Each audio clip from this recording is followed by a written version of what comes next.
ನಮಸ್ಕಾರ ವೀಕ್ಷಕರೇ, ಸುಹಾಸಿನಿಗೆ ಸ್ವಾಗತ. ಬದಲಾದ ಸಮಯದಲ್ಲಿ ವಿಭಿನ್ನ ಶೈಲಿಯಲ್ಲಿ ನಿಮ್ಮ ಮುಂದೆ ಸುಹಾಸಿನಿ ಪ್ರತಿ ದಿನ ಬೆಳಗ್ಗೆ ಮಧ್ಯಾಹ್ನ 1:30ಕ್ಕೆ ಹಾಜರಾಗುತ್ತೆ. ಸೊ ವಿಭಿನ್ನವಾದಂತಹ ಶೈಲಿ ಇರುತ್ತೆ, ವಿಭಿನ್ನ ಸಮಯದಲ್ಲಿ ನಿಮ್ಮ ಮುಂದೆ ಬರ್ತಾ ಇದ್ದೀವಿ.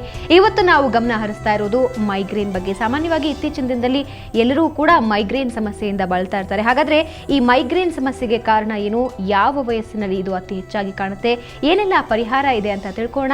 ಇದೇ ಈ ಹೊತ್ತಿನ ಸುಹಾಸಿನಿ ವಿಶೇಷ. ಮತ್ತೊಮ್ಮೆ ಕಾರ್ಯಕ್ರಮಕ್ಕೆ ಸ್ವಾಗತ. ನಾನು ಭಾವನಾ.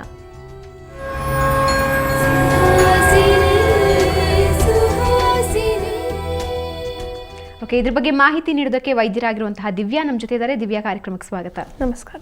ದಿವ್ಯಾ, ಇತ್ತೀಚಿನ ದಿನದಲ್ಲಿ ಪ್ರತಿಯೊಬ್ಬರಿಗೂ ಹೆಡ್ಏಕ್ ಬಂದೇ ಬರುತ್ತೆ, ತಲೆನೋವು ಬಂದೇ ಬರುತ್ತೆ. ಅದರಲ್ಲೂ ಮುಖ್ಯವಾಗಿ ಮೈಗ್ರೇನ್ ಸಾಕಷ್ಟು ಜನರನ್ನ ಕಾಡುತ್ತೆ. ಪ್ರಮುಖವಾಗಿ ಈ ಮೈಗ್ರೇನ್ ಅಂದ್ರೆ ಏನು? ಮೈಗ್ರೇನ್ ಇದೊಂದು ನರಕ್ಕೆ ಸಂಬಂಧಪಟ್ಟಂಥ ಸಮಸ್ಯೆ ಅಂತ ಕರಿತೀವಿ, ನ್ಯೂರಲಾಜಿಕಲ್ ಡಿಸಾರ್ಡರ್ ಅಂತ ಹೇಳ್ತೀವಿ.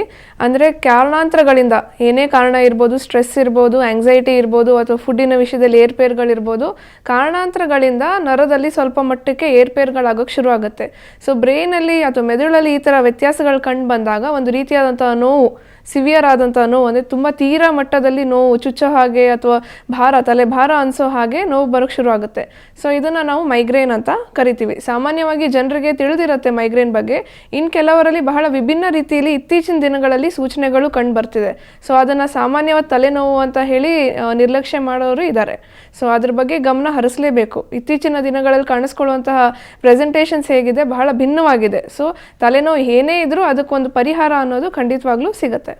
ಓಕೆ, ಈಗ ಮೈಗ್ರೇನ್ ಅಂತ ನಾವು ಕಂಡು ಹಿಡ್ಕೋಬೇಕಾದ್ರೆ ಸೂಕ್ಷ್ಮ ಲಕ್ಷಣಗಳೇನಾದ್ರೂ ಇದೆಯಾ ಅದರಲ್ಲಿ? ಹೌದು, ಖಂಡಿತವಾಗ್ಲೂ ಮೈಗ್ರೇನ್ ಅನ್ನುವಾಗ ಈ ತಲೆನೋವು, ಮುಖ್ಯವಾಗಿ ಮೈಗ್ರೇನ್ ತಲೆನೋವು ಬರೋದಕ್ಕಿಂತಲೂ ಮೊದಲು ಮುಂಚಿತವಾಗಿ ಒಂದು ದಿನ ಇರ್ಬೋದು ಅಥವಾ 2 ದಿನ ಮುಂಚಿತವಾಗಿ ಅಥವಾ ಕೆಲವು ನಿಮಿಷಗಳು ಮುಂಚಿತವಾಗಿ ಕೆಲವೊಂದು ಸೂಚನೆಗಳು ಕಾಣಿಸ್ಕೊಳ್ಳುತ್ತೆ. ಅಂದರೆ ಕಣ್ಣು ಮುಂದೆ ಹೊಳಪು ಕಾಣಿಸ್ಕೊಳ್ಳುವಂಥದ್ದು, ಅಂದರೆ ಸ್ಪಾರ್ಕ್ಲಿಂಗ್ ಲೈಟ್ಸ್ ಅಂತ ಹೇಳ್ತೀವಿ. ಸ್ವಲ್ಪ ಹೊತ್ತಿಗಷ್ಟೇ, ಫ್ಯೂ ಸೆಕೆಂಡ್ಸ್ ಅಷ್ಟೇ ಒಂದು ರೀತಿಯಾದಂಥ ಮಿಂಚು ಕಣ್ಣು ಮುಂದೆ ಕಾಣಿಸ್ಕೊಳ್ಳುತ್ತೆ. ಅಥವಾ ವಾಂತಿ ಬಂದಾಗ ಆಗೋದು, ತುಂಬ ತೀರಾ ಗ್ಯಾಸ್ಟ್ರಿಕ್ ಥರ ಅನ್ಸೋದು. ಎಷ್ಟೊಂದು ಮಂದಿ ಗ್ಯಾಸ್ಟ್ರಿಕ್ ಅಂತ ಹೇಳಿ ಗ್ಯಾಸ್ಟ್ರಿಕ್ಕಿಗೆ ಮೆಡಿಸಿನ್ಸ್ ತಗೋತಾರೆ, ಆದರೆ ತಲೆನೋವನ್ನ ನಿರ್ಲಕ್ಷಿಸ್ತಾರೆ. ಸೊ ಈ ಥರ ಒಂದು ರೀತಿಯಾದಂತಹ ವಾಂತಿ ಬಂದಾಗ ಆಗೋದು, ವಾಂತಿ ಮಾಡ್ಕೊಳ್ಳೋದು, ಕಣ್ಣು ಮುಂದೆ ಹೊಳಪು ಬಂದಾಗ ಆಗೋದು, ಸೊ ತಲೆ ಸುತ್ತು ಬರೋದು, ಸುಸ್ತು ಅನಿಸೋದು, ಏನೇ ಮಾಡಿದ್ರೂ ತಲೆನೋವು ಹೋಗದೆ ಇರುವಂಥದ್ದು. ಸೊ ಇದೆಲ್ಲ ಕೆಲವೊಂದು ರೀತಿಯಾದಂಥ ಸೂಚನೆಗಳು. ಈ ಸೂಚನೆಗಳನ್ನ ಆರಾ ಅಂತ ಕರಿತೀವಿ. ಸೊ ಈ ಆರಾ ಆದ ನಂತರ ಮತ್ತೆ ನೆಕ್ಸ್ಟ್ ಕಾಣಿಸ್ಕೊಳ್ಳುವಂಥದ್ದು ತಲೆನೋವು. 2 ಗಂಟೆ ಇರ್ಬೋದು ಅಥವಾ 72 ಗಂಟೆ ಇರ್ಬೋದು, ಎಷ್ಟೇ ಇದ್ರೂ 2-3 ದಿನದವರೆಗೂ ತಲೆನೋವು ಹೋಗಲ್ಲ. ಸೊ ಈ ಥರ ಮುಂಚಿತವಾದ ಸೂಚನೆಗಳು ಕಂಡು ಬಂದಾಗ ಅದಕ್ಕೆ ಪರಿಹಾರ ಕಂಡುಕೊಂಡ್ರೆ ಖಂಡಿತವಾಗ್ಲೂ ಈ ಥರ ತಲೆನೋವು ತೀರಾ ಮಟ್ಟದಲ್ಲಿ ನೋವು ಅನುಭವಿಸೋದನ್ನ ನಾವು ತಡೆಗಟ್ಟಬಹುದು. ಅಲ್ಲ, ಇದಕ್ಕೆ ಮುಖ್ಯ ಕಾರಣಗಳೇನು ಮೈಗ್ರೇನ್ ಬರೋದಕ್ಕೆ? ಮುಖ್ಯವಾಗಿ ಹೇಳಬೇಕಂದ್ರೆ ಇತ್ತೀಚಿನ ದಿನಗಳಲ್ಲಿ ನಾವು ನೋಡೋ ಹಾಗೆ ಸ್ಟ್ರೆಸ್ ಫ್ಯಾಕ್ಟರ್ಸ್ ಅಂತ ಹೇಳ್ತೀವಿ. ಸೊ ಸಾಮಾನ್ಯವಾಗಿ 10 ವರ್ಷದ ಹುಡುಗಿಯಲ್ಲೂ ಕಾಣಿಸ್ಕೋಬಹುದು ಅಥವಾ 40 ವರ್ಷದ ಯಾವುದೇ ಏಜ್ ಗ್ರೂಪಲ್ಲೂ ಕಾಣಿಸ್ಕೋಬಹುದು. ಸೊ ಸಾಮಾನ್ಯವಾಗಿ 10 to 40 ಇಯರ್ಸ್ ಒಳಗಿನಲ್ಲಿ ಕಾಣಿಸ್ಕೊಳ್ಳುವಂಥದ್ದು. ಸೊ ಸ್ಟ್ರೆಸ್ ಫ್ಯಾಕ್ಟರ್ಸ್, ಸ್ಟ್ರೆಸ್ ಅಥವಾ ಆಂಗ್ಸೈಟಿ, ಉದ್ವೇಗ, ಈ ಥರದೆಲ್ಲ ಕಾರಣಗಳಿಂದ ಮುಖ್ಯವಾಗಿ ಮೈಗ್ರೇನ್ ಕಾಣಿಸ್ಕೊಳ್ಳುತ್ತೆ. ಅದೇ ರೀತಿಯಲ್ಲಿ food habits, time to time ಸರಿಯಾಗಿ ಊಟ ಮಾಡದೇ ಇರುವಂಥದ್ದು ಅಥವಾ ಬಹಳಷ್ಟು ಹೊತ್ತುವರೆಗೂ ಹೊಟ್ಟೆ ಖಾಲಿ ಇರುವಂಥದ್ದು. ಸೊ ಇದರಿಂದನೂ ಸಹ ತಲೆನೋವು ಬರುತ್ತೆ. ಮತ್ತು ಇನ್ನು ಹೇಳಬೇಕಂದ್ರೆ ಫುಡ್ಡಲ್ಲೂ ಅಷ್ಟೇ ಬಹಳಷ್ಟು ಮಟ್ಟಕ್ಕೆ ಸ್ವೀಟ್ಸ್ ತಿನ್ನುವಂಥದ್ದು, ಬೇಕರಿ ಐಟಮ್ಸ್ ಇರ್ಬೋದು, ಫ್ರೈಡ್ ಐಟಮ್ಸ್ ಇರೋದು, ಸೊ ಈ ಥರ ಖಾರ ಪದಾರ್ಥ ಇರುವಂಥದ್ದು. ಸೊ ಈ ಥರ ಎಲ್ಲ ಫುಡ್ ಐಟಮ್ಸಲ್ಲಿ ವ್ಯತ್ಯಾಸ ಇರೋದ್ರಿಂದ ಸಹ ಈ ಮೈಗ್ರೇನ್ ತಲೆನೋವಿಗೆ ತುರ್ತಾಗ್ತಾರೆ. ಸೊ ಅದೇ ರೀತಿ ಹುಳಿ ಇರೋ ಪದಾರ್ಥ ಇರ್ಬೋದು, ಸಿಹಿ ಇರ್ಬೋದು. ಸೊ ಹೆಚ್ಚಿನ ಮಟ್ಟದಲ್ಲಿ ಹುಳಿ, ಮುಖ್ಯವಾಗಿ ನಾವು ಹೇಳ್ತೀವಿ ಹುಳಿ ಪದಾರ್ಥ ಜಾಸ್ತಿ ಸೇವಿಸೋರಲ್ಲಿ ಅಥವಾ ಬೇಕರಿ ಐಟಮ್ಸ್ ತಗೊಳ್ಳೋರು ಹೆಚ್ಚಿನ ಮಂದಿ ಇರೋರಲ್ಲಿ ಈ ಥರ ತಲೆನೋವು ಬರೋದು ಸಾಮಾನ್ಯವಾಗಿ ಕಾಣಿಸ್ಕೊಳ್ಳುತ್ತೆ. ಅದೇ ರೀತಿ ಒತ್ತಡ, ಮಾನಸಿಕವಾದಂತಹ ಒತ್ತಡ ನಾವು ಏನು ಹೇಳ್ತೀವಿ, ಇನ್ನು ಹೆಚ್ಚಿನ ಮಟ್ಟದಲ್ಲಿ ಒತ್ತಡ ಇರೋದ್ರಿಂದನೂ ಸಹ ಆಗುತ್ತೆ. ಅದ್ರ ಜೊತೆಗೆ ಇನ್ನು ನಾವು ಹೇಳಬೇಕು ಅಂದರೆ ಫಿಸಿಕಲ್ ಆ್ಯಕ್ಟಿವಿಟೀಸ್ ಕಡಿಮೆ ಇರುವಂಥದ್ದು, ಫೆಟೀಗ್ ಅಂತ ಹೇಳ್ತೀವಿ. ಅಂದರೆ ಏನು ಕೆಲಸ ಮಾಡ್ದೇ ಇರುವಂಥದ್ದು, ಒಂದೇ ಮನೆ ಒಳಗೆ ಇರುವಂಥದ್ದು, ಅಥವಾ ಏನೇ ಇದ್ರೂ ಬಹಳಷ್ಟು ಮಟ್ಟಕ್ಕೆ ಫಿಸಿಕಲ್ ಆ್ಯಕ್ಟಿವಿಟಿ ಕಡಿಮೆ ಇರೋದ್ರಿಂದ ಸಹ ಈ ಮೈಗ್ರೇನ್ ಹೆಡ್ಏಕ್ ಕಾಣಿಸ್ಕೊಳ್ಳುತ್ತೆ. ಓಕೆ, ಯಾವ ಏಜ್ ನಲ್ಲಿ ಇದು ಅತಿ ಹೆಚ್ಚಾಗಿ ಕಾಣಿಸ್ಕೊಳ್ಳುತ್ತೆ? ಯಾಕಂದ್ರೆ ಸಣ್ಣ ಪುಟ್ಟ ಮಕ್ಕಳು ಕೆಲವೊಂದ್ಸಲ ತಲೆನೋವು ಖಂಡಿತವಾಗ್ಲು ಮೊದಲಾದ್ರೆ, ಈಗ ಒಂದು 10 ವರ್ಷದ ಹಿಂದೆ ಆದ್ರೆ 30 ವರ್ಷದ ಮೇಲೆ ಈ ತರ ತಲೆನೋವುಗಳು ಬರ್ತಿತ್ತು. ಆದ್ರೆ ಇತ್ತೀಚಿನ ದಿನಗಳಲ್ಲಿ ಈವನ್ 10 ವಯಸ್ಸು ಅಥವಾ 10 ಇಯರ್ಸ್ ಅನ್ನುವಾಗ್ಲೂ ಮಕ್ಕಳಲ್ಲಿ ಕಾಣಿಸ್ಕೊಳ್ಳುತ್ತೆ. ಈವನ್ 40 ವರ್ಷ 50 ವರ್ಷ ಇರುವಾಗ್ಲೂ ಬರುತ್ತೆ. ಈ ಇತ್ತೀಚಿನ ಒಂದು 5 ಇಯರ್ಸ್ ಡೌನ್ದಲ್ಲಿ ಈ ತರ ನಾವು ಸರ್ವೆ ನಡೆಸಿದಾಗ ಕಾಣಿಸ್ಕೊಂಡಿದ್ದು 10 to 40 years peak age group ಈ ತಲೆನೋವು ಕಾಣಿಸ್ಕೊಳ್ಳೋದಕ್ಕೆ. ಓಕೆ, ಇದರಲ್ಲಿ ಗಂಡಸರಿಗೆ ಈ ರೀತಿ ಬರುತ್ತೆ ಅಥವಾ ಹೆಂಗಸರಿಗೆ ಕಮ್ಮಿ ಬರುತ್ತೆ, ಈ ತರ ಏನಾದರೂ ಡಿಫ್ರೆನ್ಸಿಯೇಷನ್ ಮಾಡಿ? ಡಿಫ್ರೆನ್ಸಿಯೇಷನ್ ಆ ಥರ ಏನಿಲ್ಲ, ಸೂಚನೆಗಳು ಇಬ್ಬರಲ್ಲೂ ಒಂದೇ ಥರ ಬರುವಂಥದ್ದು. ಆದರೆ ಮಹಿಳೆಯರಲ್ಲಿ 3 ಪಟ್ಟು ಹೆಚ್ಚು ಬರೋ ಸಾಧ್ಯತೆಗಳಿದೆ ಅಂತ ನೋಡ್ತೀವಿ. ಯಾಕಂದ್ರೆ ಈವನ್ ಹಾರ್ಮೋನಲ್ ಚೇಂಜಸ್ಸು ಸಹ ತಲೆನೋವಿಗೆ ಕಾರಣ ಆಗಿರುತ್ತೆ.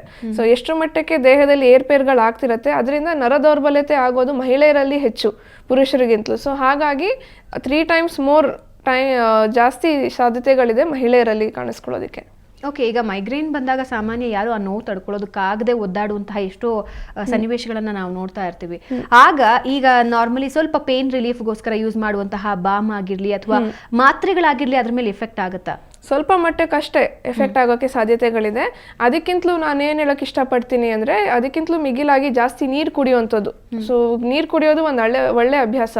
ಈ ಥರ ತಲೆನೋವು ಕಾಣಿಸ್ಕೊಂಡಾಗ ಆದಷ್ಟು ಆ ಟೈಮಿಗೆ ಏನಾದ್ರು ಫುಡ್ ತೊಗೊಂಡು ನೀರು ಚೆನ್ನಾಗಿ ಕುಡಿತಿದ್ರೆ ಅದು ಬಹಳಷ್ಟು ಮಟ್ಟಕ್ಕೆ ರಿಲೀಫ್ ಕೊಡುವಂಥದ್ದು. ಸೊ ಏನಾಗುತ್ತೆ ಅಂದರೆ, ನರದಲ್ಲಿ ಒಂದು ರೀತಿಯಾದಂಥ ದೌರ್ಬಲ್ಯತೆ ಕಾಣಿಸ್ಕೊಳ್ಳುತ್ತೆ. ಸೊ ನರ ವೀಕ್ ಆಗೋಕ್ಕೆ ಶುರು ಆಗುತ್ತೆ. ಕೆಲವೊಂದು ಇಂಬ್ಯಾಲೆನ್ಸ್ ಅಂತ ಹೇಳ್ತೀವಿ. ಬಹುಶಃ ಡಿಹೈಡ್ರೇಷನಿಂದ ಇರ್ಬೋದು, ನೀರು ಕಡಿಮೆ ತೊಗೊಂಡಿದ್ರಿಂದ ಇರ್ಬೋದು, ಟೈಮ್ ಟು ಟೈಮ್ ಫುಡ್ ತೊಗೊಳ್ಳದೇ ಇರೋದ್ರಿಂದ ಇರ್ಬೋದು, ಸಮ್ ಎಲೆಕ್ಟ್ರೋಲೈಟ್ ಇಂಬ್ಯಾಲೆನ್ಸ್ ಇಂದ ಏನಾಗುತ್ತೆ, ನರಕ್ಕೆ ಬೇಕಾದಂಥ ಶಕ್ತಿ ಕಡಿಮೆ ಆಗುತ್ತೆ. ಸೊ ಶಕ್ತಿ ಕಡಿಮೆ ಆದಾಗ ಎಸ್ಪೆಷಲಿ ತಲೆ ಹಿಂದೆ ಆಸಿಪುಟ್ ರೀಜನ್ ಅಂತ ಹೇಳ್ತೀವಿ, ಆ ರೀಜನಲ್ಲಿ ನರ ತುಂಬ ವೀಕ್ ಆಗೋಕ್ಕೆ ಶುರು ಆಗುತ್ತೆ. ಸೊ ಮುಖ್ಯವಾಗಿ ಎಫೆಕ್ಟ್ ಆಗುವಂಥದ್ದು ಈ ಥರ ಸಂದರ್ಭದಲ್ಲಿ ಅಂದರೆ ಕಣ್ಣು. ಸೊ ಕಣ್ಣು ತುಂಬ ನೋವಾಗುವಂಥದ್ದು, ಕಣ್ಣು ಮುಂದೆ ಹೊಳಪು ಕಾಣಿಸ್ಕೊಳ್ಳುವಂಥದ್ದು. ಸೊ ಈ ಥರ ಎಲ್ಲ ಆಗೋಕ್ಕೆ ಶುರು ಆಗುತ್ತೆ.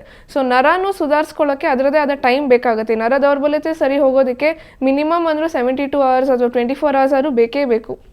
ಸೊ ಈ ಥರ 1ರಿಂದ ಈ 2-3 ದಿನದ ಗ್ಯಾಪ್ ಒಳಗೆ ಆ ನರ ದೌರ್ಬಲ್ಯತೆ ಏನಿದೆ ಸರಿ ಹೋಗ್ತಾ ಬರುತ್ತೆ. So in the mean time ಸ್ವಲ್ಪ ನೋವು ಬಂದು ಹೋಗಿರುತ್ತೆ. ಅದು ತೀರಾ ಮಟ್ಟಕ್ಕೆ ಹೋಗದೆ ಇರೋ ಹಾಗೆ ನಾವು ಆಗಿಂದ ರೆಸ್ಟ್ ತೊಗೊಳ್ಳೋದಾಗಲಿ, ಒಳ್ಳೆ ನಿದ್ರೆ ಮಾಡೋದಾಗಲಿ ಮಾಡಬೇಕು. ಓಕೆ, ಸಾಮಾನ್ಯವಾಗಿ ಮೈಗ್ರೇನ್ ವಿಷಯಕ್ಕೆ ಬಂದಾಗ ತುಂಬ ಜನರನ್ನ ನೋಡ್ತೀವಿ, ಯಾವುದೇ ಕಾರಣಕ್ಕೂ ನಾವು ಎಷ್ಟೆಲ್ಲ ಟ್ರೀಟ್ಮೆಂಟ್ಸ್ ತೊಗೊಂಡಿದ್ದೀವಿ, ಸಾಕಷ್ಟು ಎಲ್ಲ ವೆರೈಟೀಸ್ ಆಫ್ ಟ್ರೀಟ್ಮೆಂಟ್ಸ್ ತೊಗೊಂಡಿದ್ದೀವಿ, ಆದರೆ ಪ್ರಾಬ್ಲಮ್ ಏನಂದರೆ ಆ ಮೈಗ್ರೇನ್ಗೆ ಸೂಕ್ತವಾದಂತಹ ಶಾಶ್ವತ ಚಿಕಿತ್ಸೆ ಅಂತೂ ಖಂಡಿತ ಕಂಡುಹಿಡಿಯೋದಕ್ಕಾಗಿಲ್ಲ ಅಂತ ಹೇಳ್ತಾರೆ. ನಿಜಾನ? ಇಲ್ಲ, ಹೋಮಿಯೋಪತಿ ನಾವು ನೋಡಿದಾಗ ಮುಖ್ಯವಾಗಿ ಹೇಳೋದಾದ್ರೆ ಹೋಮಿಯೋಪತಿಲಿ ವಿಭಿನ್ನವಾದ ಚಿಕಿತ್ಸೆನ ನಾವು ಕೊಡ್ತೀವಿ. ಈ ಥರ ಮೈಗ್ರೇನ್ ತಲೆನೋವಿಗೆ ನಾವು ಮೊದಲಾಗಿ ಒತ್ತು ಕೊಡೋದು ವೈಯಕ್ತಿಕತೆಗೆ. ಸೊ ಮೈಗ್ರೇನ್ ಅನ್ನುವಾಗ ಸೂಚನೆಗಳು ಭಿನ್ನವಾಗಿರುತ್ತೆ. ಎಲ್ಲರಲ್ಲೂ ಒಂದೇ ಸೂಚನೆಗಳು ಕಾಣಿಸ್ಕೊಳ್ಳಲ್ಲ. ಕೆಲವರಲ್ಲಿ ತಲೆನೋವು ಜಾಸ್ತಿ ಇರುತ್ತೆ, ಕೆಲವರಲ್ಲಿ ವಾಂತಿ ಬರೋದು ಜಾಸ್ತಿ ಇರುತ್ತೆ, ಕೆಲವರಲ್ಲಿ ನಿದ್ರೆ ಬರದೇ ಇರೋದು ಜಾಸ್ತಿ ಇರುತ್ತೆ. ಸೊ ಈ ಥರ ವಿಭಿನ್ನವಾದ ಸೂಚನೆಗಳು ಇರುತ್ತೆ. ಸೊ ಈ ಥರ ವಿಭಿನ್ನತೆನ ನಾವು ಹೋಮಿಯೋಪತಿಯಲ್ಲಿ ಏನೇನು ವಿಭಿನ್ನವಾದ ಸೂಚನೆಗಳು ನಾವು ನೋಡಿದ್ದೀವಿ ಆ ವ್ಯಕ್ತಿಯಲ್ಲಿ ಅದಕ್ಕೆ ಅನುಗುಣವಾಗಿ ನಾವು ಟ್ರೀಟ್ಮೆಂಟ್ ಕೊಡ್ತೀವಿ. ಸೊ ಖಂಡಿತವಾಗ್ಲೂ ಈ ಥರ ತಲೆನೋವು ಆಗಾಗ ಬರೋ ತಲೆನೋವು ಸೂಚನೆಗಳನ್ನ ಕಡಿಮೆ ಮಾಡ್ತಾ ಬರ್ತೀವಿ ನಮ್ಮ ಮೆಡಿಸಿನ್ಸ್ ಮುಖಾಂತರ. ಹಾಗೆ ಇನ್ನು ಮುಂದೆ ಈ ಥರ ನರ ದೌರ್ಬಲ್ಯತೆ ಆಗದೆ ಇರೋ ಹಾಗೆ ಹೋಮಿಯೋಪತಿ ಕಾಪಾಡ್ಕೊಳ್ಳುತ್ತೆ. ಯಾವುದೇ ಸೈಡ್ ಇಫೆಕ್ಟ್ ಇಲ್ಲದೆ ಆರಾಮಾಗಿ ಈ ಥರ ತಲೆನೋವಿಂದ ಕಂಪ್ಲೀಟ್ ಆಗಿ ವಾಸಿಯಾಗೋ ಸಾಧ್ಯತೆಗಳು ಹೆಚ್ಚಿದೆ. ಸೊ ಅದಕ್ಕೆ ನಾವು ಮುಂಚಿತವಾಗಿ ಹೇಳ್ತೀವಿ, ಸೂಚನೆಗಳು ಏನೇ ಚಿಕ್ಕದಿರಲಿ ದೊಡ್ಡದಿರಲಿ ಅದಕ್ಕೆ ಸರಿಯಾದಂತಹ ಒಂದು ಕಾರಣ ಏನು ಅಂತ ಕಂಡುಹಿಡಿಯೋದು ಮುಖ್ಯ ಆಗುತ್ತೆ. ಸೊ ಅದ್ರ ಜೊತೆಗೆ ಪೇಷಂಟ್ ಕೋಆಪರೇಷನು ಬೇಕು. ಈಗ ಸ್ಟ್ರೆಸ್ ಫ್ಯಾಕ್ಟರ್ಸ್ ಜಾಸ್ತಿ ಇದ್ದು ನಮ್ಮ ಹತ್ರ ಬಂದು ಮೈಗ್ರೇನಿಗೆ ಟ್ರೀಟ್ಮೆಂಟ್ ಕೊಡಿ, ನಾನು ಸ್ಟ್ರೆಸ್ ಹಾಗೆ ತಗೋತೀನಿ ಅಂದರೆ ಖಂಡಿತವಾಗ್ಲೂ ಸಾಧ್ಯ ಆಗಲ್ಲ. ಸೊ ಪೇಷಂಟ್ ಕೋಆಪರೇಷನ್ ಮತ್ತು ಹೋಮಿಯೋಪತಿ ಚಿಕಿತ್ಸೆ ಮುಖಾಂತರ ಶಾಶ್ವತವಾದಂಥ ಪರಿಹಾರ ನಾವು ಡೆಫಿನೆಟ್ ಆಗಿ ಕಾಣ್ಕೋಬೋದು. ಓಕೆ, ಸಾಮಾನ್ಯವಾಗಿ ಮೈಗ್ರೇನಿಂದ ಬಳಲ್ತಾ ಇರುವಂತಹ ವ್ಯಕ್ತಿಗಳು ಒಂದ್ಸಲ ತಲೆನೋವು ಬಂತು ಅಂದರೆ ನೆಕ್ಸ್ಟ್ ವಾಮಿಟ್ ಆಗೋವರೆಗೂ ನಿಲ್ಲಲ್ಲ ಆ ತಲೆನೋವು ಅಂತ ಹೇಳ್ತಾರೆ. ಒಂದು ಕಂಟಿನ್ಯೂಸ್ ಆಗಿ ಒಂದು 7-8 ಗಂಟೆ ಅಥವಾ ಕೆಲವ್ರಿಗೆ 3-4 ಗಂಟೆಗಳ ಕಾಲ ತಲೆನೋವು ಬಂದು ಅದಾದ ನಂತರ ಒಂದು 4-5 ಸಲ ವಾಮಿಟ್ ಆದ್ಮೇಲೆ ಆಮೇಲೆ ರಿಲ್ಯಾಕ್ಸ್ ಆಗ್ತೀವಿ, ಮತ್ತೆ ಇನ್ನೊಂದು 2 ತಿಂಗಳಿಗೆ ಮತ್ತೆ ವಾಪಸ್ ಆಗುತ್ತೆ ಅಂತ ಹೇಳ್ತಾರೆ. ಅದಕ್ಕೆ ಏನ್ ಮೇನ್ ರೀಸನ್? ಅದೇ ಮೇನ್ ರೀಸನ್ ಹೇಳೋದಾದ್ರೆ ನಾನು ಆ ವ್ಯಕ್ತಿಯಲ್ಲಿ ಯಾವ ರೀತಿಯಾದಂತಹ ಲೈಫ್ ಸ್ಟೈಲ್ ಚೇಂಜಸ್ ಆಗಿದೆ ಅನ್ನೋದು ನೋಡ್ಬೇಕಾಗತ್ತೆ. ಸೊ ಇದರ ತಲೆನೋವು ಕಾಣಿಸ್ಕೊಳ್ಳೋದಕ್ಕೆ ಸಡನ್ ರೀಸನ್ಸ್ ಅಲ್ಲ. ಸುಮಾರು ದಿನಗಳಿಂದ ಅಥವಾ ತಿಂಗಳುಗಟ್ಟಲೆ ಆ ವ್ಯಕ್ತಿ ಒಳ್ಳೆ ರೀತಿಯಾದಂತಹ ಆಹಾರ ಸೇವಿಸ್ತಿರ್ಲಿಲ್ಲ, time to time food maintain ಮಾಡ್ತಿರ್ಲಿಲ್ಲ, ಹೆಲ್ತ್ ಬಗ್ಗೆ ಅಷ್ಟೊಂದು ಗಮನ ವಹಿಸದೇ ಇರೋದ್ರಿಂದ ಏನಾಗುತ್ತೆ, ನರಗಳು ವೀಕ್ ಆಗೋಕ್ಕೆ ಶುರು ಆಗುತ್ತೆ. ಸೊ ಮೆದುಳಿನ ನರ ಯಾವಾಗ ವೀಕ್ ಆಗೋಕ್ಕೆ ಶುರು ಆದರೆ ಅದು ಸಡನ್ ಆಗಿ ವಾಪಸ್ ಮೊದಲಿನ ಥರನೇ ಆಗೋಕ್ಕೆ ಆಗಲ್ಲ, ಸ್ವಲ್ಪ ಮಟ್ಟಕ್ಕೆ ಟೈಮ್ ಬೇಕು. ಸೊ ಅದರಿಂದ ಕೆಲವ್ರು ಹೇಳ್ತಾರೆ, ಡಾಕ್ಟ್ರೆ ಈ ತಿಂಗಳು ನನಗೆ ತಲೆನೋವು ಇತ್ತು, ಇನ್ನೊಂದು 2 ತಿಂಗಳು ನನಗೆ ತಲೆನೋವೇ ಇರಲಿಲ್ಲ. ಸೊ ಆ ಥರ ಆಗೋ ಸಾಧ್ಯತೆಗಳು ಇದೆ. ಮತ್ತು ಅದ್ರ ಜೊತೆಗೆ ಸ್ಟ್ರೆಸ್ ಇರ್ಬೋದು, ಟೆನ್ಷನ್ಸ್ ಇರ್ಬೋದು, ಆಂಗ್ಸೈಟಿ ಇರ್ಬೋದು, ಸುತ್ತಲಿನ ಪರಿಸರದಲ್ಲಿ ಏನೇ ವ್ಯತ್ಯಾಸಗಳಿದ್ರು, ಈವನ್ ಎನ್ವಿರಾನ್ಮೆಂಟ್ ಚೇಂಜಸ್ ಅಂತ ಹೇಳ್ತೀವಿ, ತುಂಬ ಥಂಡಿ ಪ್ರದೇಶದಲ್ಲಿ ಇರೋರಿಗೆ ಈ ಥರ ತಲೆನೋವು ಬರೋ ಸಾಧ್ಯತೆಗಳು ಹೆಚ್ಚಿದೆ. ಬೇಸಿಗೆ ಟೈಮಲ್ಲಿ ಈ ಥರ ತಲೆನೋವುಗಳು ಬರೋ ಸಾಧ್ಯತೆಗಳು ಕಡಿಮೆ ಇದೆ. ಸೊ ಈ ಥರ ಎನ್ವಿರಾನ್ಮೆಂಟ್ ಚೇಂಜಸ್ ಇರ್ಬೋದು ಅಥವಾ ಪೇಷಂಟಿನಲ್ಲಿ ಆ ವ್ಯಕ್ತಿಯಲ್ಲಿ ಯಾವುದೇ ರೀತಿಯಾದ ಬದಲಾವಣೆಗಳಾಗಿದ್ದಿರ್ಬೋದು. ಸೊ ಅದರಿಂದಾಗಿ ಈ ಬರೋ ಸೂಚನೆಗಳು, ಲಕ್ಷಣಗಳು ವಿಭಿನ್ನವಾಗಿ ಪ್ರತಿ ಸಲನೂ ಇರುತ್ತೆ. ಹಾಗೆ ಫ್ರೀಕ್ವೆನ್ಸಿನೂ ಡಿಫರ್ ಆಗುತ್ತೆ. ಓಕೆ, ಹೆರಿಡಿಟ್ರಿ ಅಂತ ಕೂಡ ಹೇಳ್ತಾರೆ ಮೈಗ್ರೇನ್ ಅಂದ್ರೆ. ಇವಾಗ ನಮ್ಮ ತಂದೆಗಿತ್ತು ಅಂದ್ರೆ ನನಗಿದೆ ಅಂತ ಹೇಳ್ತಾರೆ, ಅಥವಾ ಒಬ್ಬ ಫ್ಯಾಮಿಲಿಲಿ ಯಾರಿಗಾದ್ರೂ ಒಬ್ರಿಗಿತ್ತು ಅಂದ್ರೆ ಇನ್ನೊಬ್ರಿಗೆ ಬಂದೇ ಬರುತ್ತೆ, ಅಥವಾ ಆ ಫ್ಯಾಮಿಲಿ ಕಂಪ್ಲೀಟ್ ಆಗಿ ಮೈಗ್ರೇನ್ಗೆ ಒಳಗಾಗತ್ತೆ ಅಂತಾನು ಹೇಳ್ತಾರೆ. ಇದು ನಿಜ? ಮೈಗ್ರೇನ್ ಹೌದು, ಪಾರಂಪರ್ಯವಾಗಿ ಬರುವಂತದ್ದು ನಿಜ. ಆದ್ರೆ ಅದೇ ಮುಖ್ಯ ಕಾರಣ ಅಂತ ಹೇಳಕ್ಕೆ ಇಷ್ಟಪಡಲ್ಲ. ಅದು ಒನ್ ಆಫ್ ದ ರೀಸನ್ಸ್ ಆಗಿರುತ್ತೆ. ನಾವು ಪೇಷಂಟ್ ಹತ್ರ ಮಾತಾಡುವಾಗ ಅಥವಾ ಹಿಸ್ಟ್ರಿ ತಗೊಳ್ಳುವಾಗ ಅವರೇ ಹೇಳ್ತಾರೆ ತಂದೆಗಿತ್ತು ಅಥವಾ ತಾತಂಗಿತ್ತು ಅಂತ.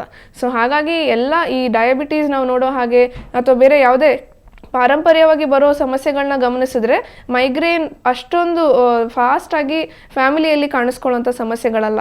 ಅದಕ್ಕಿಂತಲೂ ಮಿಗಿಲಾಗಿ ಪರಿಸರದಲ್ಲಿ ಸುತ್ತಲಿರೋ ಟ್ರಿಗರಿಂಗ್ ಫ್ಯಾಕ್ಟರ್ಸ್ ಅಂತ ಹೇಳ್ತೀವಿ. ತುಂಬ ಬಿಸಿಲಿಗೆ ಹೋಗಿದ್ದು ಇರ್ಬೋದು, ಅಥವಾ ತುಂಬ ಹೊತ್ತು ನೀರು ಕುಡಿದೇ ಇರೋದ್ರಿಂದ ಇರ್ಬೋದು. ಸೊ ಈ ಥರ ವಿಭಿನ್ನ ಟ್ರಿಗರಿಂಗ್ ಫ್ಯಾಕ್ಟರ್ಸಿಂದ ತಲೆನೋವು ಹೆಚ್ಚಾಗಿ ಕಾಣಿಸ್ಕೊಳ್ಳುತ್ತೆ. ಜೆನೆಟಿಕ್ ಹೌದು, ಪಾರಂಪರ್ಯವಾಗಿ ಇರೋ ಒಂದು ಲಕ್ಷಣ ಇರಬಹುದು, ಆದರೆ ಎಲ್ಲರಲ್ಲೂ ಇರೋ ಸಾಧ್ಯತೆಗಳು ಇಲ್ಲ. ಸೊ ಅದು ಒನ್ ಆಫ್ ದ ರೀಸನ್ಸ್ ಅಂತ ನಾವು ತಗೋತೀವಿ, ಮೇನ್ ರೀಸನ್ ಆಗಿ ತಗೊಳ್ಳಲ್ಲ. ಓಕೆ, ಇವಾಗ ಮೈಗ್ರೇನ್ ಜೊತೆಗೆ ಇನ್ನು ಹಲವಾರು ರೀತಿಯಾದಂತಹ ತಲೆನೋವುಗಳಿವೆ, ಸಾಕಷ್ಟು ರೀತಿಯ ಲಿಸ್ಟ್ ಮಾಡಬಹುದು. ಆದ್ರೆ ಇಂತಹದ್ದೇ ಒಂದು ಲಕ್ಷಣ ಮೈಗ್ರೇನ್ಗೆ ಅಂತ ಕಂಡು ಹಿಡಿಬಹುದಾ? ಕೆಲವರು ಅರ್ಧ ತಲೆ ಶೂಲೆ ಅಂತ ಹೇಳ್ತಾರೆ, ಕೆಲವರು ತಲೆ ಚಿಟ್ಟ ಹಿಡ್ದಾಗೆ ಆಗುತ್ತೆ ಅಂತ ಹೇಳ್ತಾರೆ. ಪರ್ಟಿಕ್ಯುಲರ್ಲಿ ಇಂತಹದ್ದೇ ಲಕ್ಷಣ ಅಂತ ಹೇಳ್ಬಹುದಾ? ಹೌದು, ಮೈಗ್ರೇನ್ ಅಲ್ಲಿ ಏನಾಗುತ್ತೆ ಅಂದ್ರೆ ಸಾಮಾನ್ಯವಾಗಿ ತಲೆನೋವು ಇಡೀ ತಲೆಯಲ್ಲಿ ನೋವು ಕಾಣಿಸ್ಕೊಳ್ಳೋದಿಲ್ಲ.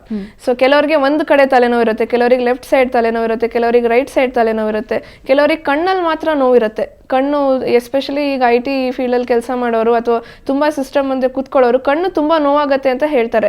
ಅದೇ ದೃಷ್ಟಿ ಪರೀಕ್ಷೆ ಮಾಡಿದಾಗ ಎಲ್ಲ ನಾರ್ಮಲ್ ಆಗಿ ಕಾಣಿಸ್ಕೊಳ್ಳುತ್ತೆ, ಮತ್ತೆ ಎಲ್ಲ ನರ ಟೆಸ್ಟ್ ಎಲ್ಲ ಮಾಡಿದ್ರೆ ನಾರ್ಮಲ್ ಆಗಿ ಬರುತ್ತೆ. ಬಟ್ ಕಣ್ಣು ಅನ್ನೋದು ತುಂಬ ವಿಭಿನ್ನವಾಗಿರುತ್ತೆ. ಸೊ ಈ ಕಣ್ಣು ಸಹ ಸೂಚನೆ ತಲೆನೋವು, ಈ ಮೈಗ್ರೇನ್ ಒಂದು ಲಕ್ಷಣ.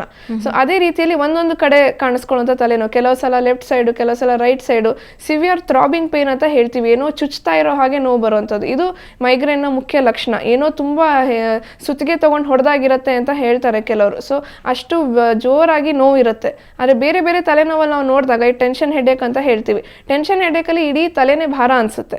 ಸೊ ಈಗ BP ಇರೋದ್ರಿಂದನೂ ತಲೆನೋವು ಬರುತ್ತೆ, ತಲೆ ಹಿಂದೆ ನೋವು ಕಾಣಿಸ್ಕೊಳ್ಳುತ್ತೆ BP ಇರೋದ್ರಿಂದ. ಸೊ ಈ ಥರ ವಿಭಿನ್ನ ರೀತಿಯಲ್ಲಿ ತಲೆನೋವುಗಳು ಬರುತ್ತೆ. ಆದರೆ ಮೈಗ್ರೇನ್ ಅನ್ನುವಾಗ ತುಂಬ ಸಿವಿಯರ್ ಆಗಿರುತ್ತೆ. ಏನು ಮಾಡಿದ್ರೂ ಅವ್ರಿಗೆ ಆರಾಮ್ ಅನ್ಸಲ್ಲ, ಮಲ್ಕೋಬೇಕು, ನಿದ್ರೆ ಮಾಡಿದ್ರೆ ಬಹಳಷ್ಟು ಮಂದಿಗೆ ಆರಾಮ್ ಅನ್ಸುತ್ತೆ, ಕತ್ಲೆ ಕೋಣೆಲಿ ಇರಬೇಕು ಅನ್ಸುತ್ತೆ. ಸೊ ಈ ಥರ ಎಲ್ಲ ಮೈಗ್ರೇನ್ನ ವಿಭಿನ್ನವಾದ ಲಕ್ಷಣಗಳು. ಓಕೆ, ಇದ್ರ ಬಗ್ಗೆ ನಿಮ್ಮ ಜೊತೆ ಇನ್ನಷ್ಟು ಮಾತಾಡ್ತೀನಿ. ಸೊ ವೀಕ್ಷಕರೇ, ಪ್ರತಿಯೊಬ್ಬರಲ್ಲೂ ಕೂಡ ಇತ್ತೀಚಿನ ದಿನದಲ್ಲಿ ಈ ಮೈಗ್ರೇನ್ ಕಾಡ್ತಾ ಇದೆ. ಅಂತಹ ಅನುಮಾನಗಳು ನಿಮ್ಮ ಜೊತೆ ಇದ್ರೆ ನೀವು ಕೂಡ ಕರೆ ಮಾಡಿ ಡಾಕ್ಟರ್ ಜೊತೆ ಮಾತಾಡಬಹುದು, ಸೂಕ್ತ ಸಲಹೆಯನ್ನ ಪಡ್ಕೋಬಹುದು. ಈಗ ಒಂದು ಸಣ್ಣ ವಿರಾಮ, ನಂತರ ಸುಹಾಸಿನಿ ಮುಂದುವರಿಯುತ್ತೆ.